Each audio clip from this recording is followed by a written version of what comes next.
இனிய காலை வணக்கம். இன்றைக்கி பப்பாளி அப்படிங்கிற பப்பாளி ஏன்னா பொதுவாக எளிதாக கிடைக்கக்கூடிய ஒரே ஒரு பழங்களில் பப்பாளி பழம்.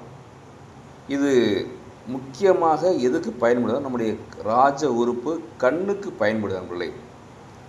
இதை 2 நாளைக்கு சாப்பிட்டோம்னா கண் பார்வை கண்ணாடி போடாமல் இருக்கிறதுக்கு வயோதிகத்தில் நீங்கள் கண் பிரச்சனை வராமல் தடுப்பதற்கு இந்த பப்பாளிங்கிறது அவசியமான விஷயம். அதே போல் சர்க்கரை நோயாளிகளுக்கு பார்த்திங்கன்னா இந்த பப்பாளி காயை கொடுக்கலாம். அது பயங்கரமான எனர்ஜிக்கு மாறும். அதே போல் பார்த்திங்கன்னா அந்த பப்பாளி இலை இருக்குது பார்த்திங்களா, இந்த டெங்கு ஃபீவருக்குலாம் பார்த்திங்கன்னா இந்த பப்பாளி இலையை கொடுப்பாங்க. அந்த சாறு கொடுத்தாச்சுன்னா அந்த பிளேட்டட் கவுண்ட்ஸ் இன்க்ரீஸ் ஆகும். அதனால் நம்ம வாரத்தில் 2 நாள் 3 நாளுக்கு குழந்தைகளுக்கு மிக அற்புதமாக சொல்லக்கூடிய விஷயம் என்ன அப்படின்னு பார்த்திங்கன்னா இந்த பப்பாளி. அதனால் தயவுசெய்து குழந்தைகளுக்கு கண்ணாடி போடாமல் தடுப்பதற்கு பப்பாளியை கொடுத்து பழகுங்க. நன்றி.